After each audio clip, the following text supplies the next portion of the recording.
Sustainable មកជួបខ្ញុំសារជាថ្មីជាមួយនឹងការនិយាយអំពីរឿងភាគរបស់កូរ៉េថ្ងៃនេះខ្ញុំនឹងលើកយកនិយាយជាមួយរឿងភាគកូរ៉េដែលរឿងនេះបានចេញផ្សាយតាំងពីឆ្នាំ2019ដែលចេញផ្សាយដោយក្រុមហ៊ុន Netflix រឿងនេះមានប្រជាប្រិយភាពខ្លាំងមែនទែនដែលការសម្ដែងតាមរយៈជោជីហ៊ុននៅក្នុងរឿង Zombie ដែលលោកបញ្ចូលនៅក្នុងសម័យជូសឹង Kingdom គឺជារឿងដើមរបស់ Netflix គឺជាខ្សែភាពយន្តបែបប្រវត្តិសាស្ត្ររបស់កូរ៉េខាងត្បូងដែលរួមបញ្ចូលគ្នាយ៉ាងអស្ចារ្យនៅរឿងភាគជាមួយនឹង Zombie វាលាតត្រដាងនៅក្នុងយុគសម័យជូសឹងរបស់ប្រទេសកូរ៉េបន្ទាប់ពីព្រះអង្គម្ចាស់ Lee Chang ដែលសម្ដែងដោយ Jo Ji-hoon គណៈពេលដែលគាត់ស៊ើបអង្កេតជំងឺដ៏អាថ៌កំបាំងដែលញោមញីប្រទេសជាតិនៅពេលដែលគាត់មុតកាន់តែជ្រៅគាត់បានរកឃើញមិនត្រឹមតែជំងឺប៉ុណ្ណោះទេប៉ុន្តែថែមទាំងមានជំងឺរាតត្បាតដ៏សាហាវដែលបំផ្លាញមនុស្សទៅជា Zombie ដែលតែងតែស្រែកឃ្លានឈាមចំពោះជុំវិញរឿងនេះដែរគឺនិយាយអំពីកលល្បិចនៃការបំផិតបំភ័យផ្នែកនយោបាយផងដែរដូចជាធ្វើឲ្យភ័យរន្ធត់លីខាងនឹងប្រឈមមុខនឹងការឃុំឃាត់ដ៏អាក្រក់ដែលដឹកនាំដោយអ្នកមានអំណាចដែលព្យាយាមគ្រប់គ្រងរាជបល្ល័ង្កតាមមធ្យោបាយដ៏អាក្រក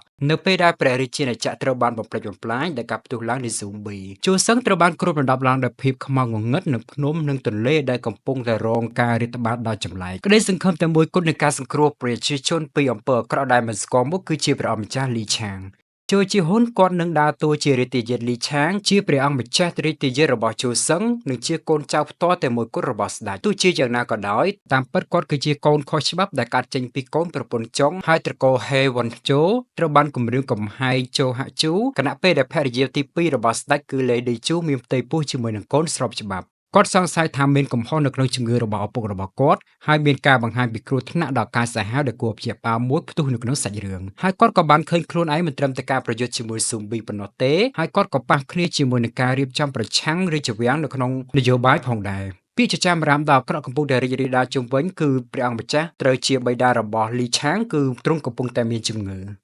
Baekduna គាត់ដើរតួជា Solby គឺជាគ្រូពេទ្យដែលមានចិត្តមេត្តាស្វែងរកការព្យាបាលជំងឺពេទ្យនាងផ្ដល់ការយល់ដឹងដ៏សំខាន់អំពីជំងឺនេះនាងតម្រឹមខ្លួនឯងជាមួយនឹងព្រះម្ចាស់ Lee Chang ដើម្បីជួយសង្គ្រោះនគរនៅពេលដែលគ្រូរបស់នាងគឺជាវិជ្ជាបណ្ឌិត Lee Sung-hae ត្រឡប់មកវិញនាងបានប្រនិតមឈូសដែលមានមកជាមួយហើយវាក៏មានសាកសពដាអ៊ីដែលជាសិស្សរបស់ Lee Sung-hae នេះសួរគ្រូរបស់នាងថាមានអ្វីកាត់ឡើងប៉ុន្តែគាត់គ្រាន់តែឆ្លើយថាគ្មានអ្វីកើតឡើងទេការជីករកស្មៅនៅលើភ្នំនាងរកឃើញផ្សែងហុយចេញពីចិនយូហឹងដែលចុះពីភ្នំមកធ្វើជាសាក្សីឃើញមនុស្សកំពុងតែញ៉ាំសាច់ពីកន្លែងណាមួយនេះកំពុងតែសួរយុនស៊ីនដែលកំពុងតែចែកហាដល់ប្រជាជនថានឹងមានអ្វីកើតឡើងយុនសុនរុនដែលគាត់នៅសម្ដែងជាជើហាក់ជូគឺជាក្នុងនាមជាមេត្រកូលនៃហេវ៉ុនជូគាត់មានចរិតអាក្រក់និងតណ្ហាអំណាចដែលគំរាមកំហែងលីឆាងម្ចាស់ស្ត្រី Lady Chu មានគភ៌ជាមួយនឹងរាជទាយាទហើយទ្រង់បានរក្សាព្រះរាជាឲ្យរស់នៅរហូតដល់ព្រះបុត្រាប្រសូតទើបព្រះអង្គម្ចាស់លីឆាងមិនអាចឡើងសោយរាជ្យបានដូច្នេះហើយគាត់បានសង្គ្រោះស្ដេចតាមរយៈមធ្យោបាយនិងប្រើថ្នាំបែបបុរាណតួអង្គរបស់គាត់គឺជាចំណុចកណ្ដាលនៃល្បិចកលរបស់រាជវាំង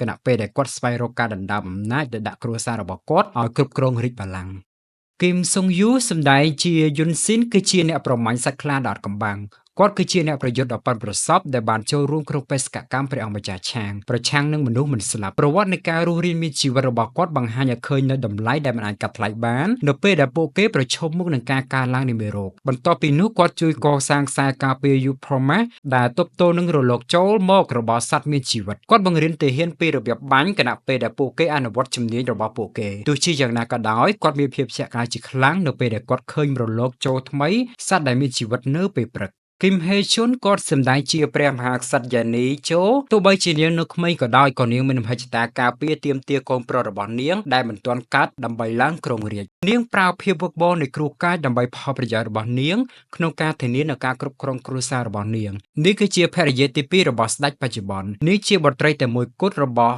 ់ជូហាក់គឺជាឪពុកចុងនិងជាមាតាស្របច្បាប់របស់ព្រះអង្គម្ចាស់លីឆាងនិងជាព្រះរាជបុត្រខុសច្បាប់របស់ស្ដេចនាងបានប្រសូតបានបុត្រឈ្មោះយ៉ុងជុនហាក់ជូបានប្រោសព្រះរាជាដោយសារទីវង្គតរួចមកតាមរយៈស្ដេចសៀកសាយុងដើម្បីរាជបល្ល័ង្កបន្តរហូតដល់ប្រសូតគីមសានហូដើរតួជាគីមមូយ៉ុងគឺជាអង្គរៈរបស់ព្រះអង្គម្ចាស់លីឆាងគាត់បានអមដំណើរគាត់ហើយគាត់បានជួបប្រទះនូវជំងឺរាតត្បាត Zombie ដែលរីករាលដាលក្នុងតំបន់យ៉ុងសាងគាត់បានលេចមុខបន្ទាប់ពីត្រូវបានគេហៅឲ្យធ្វើជាអ្នកអមការពាររបស់រាជទាយាទព្រះអង្គគឺជាព្រះមហាក្សត្រជាទីគោរពបំផុតរបស់ព្រះអង្គម្ចាស់ព្រះអង្គមានភរិយាមានផ្ទៃពោះនិងស្រឡាញ់ព្រះអង្គយ៉ាងជ្រាលជ្រៅព្រះអង្គបង្ហាញថាព្រះអង្គយកព្រះតីទុកដាក់ចំពោះភរិយាហើយលួចយកតែរបស់ព្រះអង្គម្ចាស់មកថ្វាយព្រះភរិយា ព្រះអង្គឬលួចយ៉ាងបាំងឌេរីក្រោយព្រះរាជារបស់ព្រះអង្គម្ចាស់ដើម្បីយកសាច់ព្រះអង្គការពារព្រះមហាក្សត្រនិងប្រទានឱវាទដល់ព្រះអង្គហើយមើលថែបុរសរបស់ព្រះអង្គថ្ងៃមួយព្រះអង្គម្ចាស់រាជទាយាទយាងទៅដងរេជាមួយព្រះអង្គម្ចាស់ដើម្បីស្វែងយល់អំពីផែនការដែលត្រកូលហេវ័នជូកំពុងតែរៀបចំប្រឆាំងនឹងគ្រួសាររាជវង្សហាក់ជូហូក៏ដើរតួជាអាយុននៅក្នុងសង្គ្រាមកាលពី3ឆ្នាំមុនលោកបានបណ្ដេញទាហានជប៉ុនចំនួន 30,000 នាក់ជាមួយនឹងកងទ័ពចំនួន 500 នាក់ដោយសារតែបែបនេះទើបគេវាតម្លៃថាគាត់គឺជាវីរៈជនដែលបានជួយសង្គ្រោះប្រទេសគាត់បានបង្ហាញខ្លួននៅក្នុងស្រុកកំណើតរបស់គាត់គឺសាំងជូគឺជាកន្លែងរបស់គាត់រស់នៅក្នុងភាពឯកោអស់រយៈពេល3ឆ្នាំបន្ទាប់ពីការកាន់ទុក្ខម្ដាយរបស់គាត់ស្លាប់ត្រកូលហេវ័នជូព្រួយបារម្ភថាប្រសិនបើគាត់ចូលដៃគ្នាជាមួយនឹងព្រះអង្គម្ចាស់លីឆាងនិងព្រះអង្គម្ចាស់ធំនោះប្រជាជននឹងធ្វើកម្មគាត់ប៉ុន្តែជូហាក់ជូនិយាយថាអាយុនមិនអាចបោះបោរប្រឆាំងនឹងគាត់បានទេប្រធានឆ្មាំសន្តិសុខផ្ទៃក្នុងក្រមត្រកូលហេវ័នជូបានផ្ដល់សម្បត្តិសម្ងាត់មួយអំពីការតាមរកព្រះអង្គម្ចាស់គាត់ដឹកនាំទាហានឯកជនរបស់គាត់ហើយជួយសង្គ្រោះព្រះអង្គម្ចាស់និងបព្វរបស់គាត់ដែលស្ថិតនៅក្នុងគ្រោះថ្នាក់នៃការសម្លាប់ដោយភ្នាក់ងារសាងសានៅពេលនោះគាត់បានបិទផ្លូវរត់គេចខ្លួននៃការវាយប្រហារដោយភ្លើងហើយជាមួយនឹងទាហានឯកជនរបស់គាត់បានប្រើជំនាញរៀបចំដ៏ល្អឥតខ្ចោះដើម្បីការពារពីការកាត់ក្បាល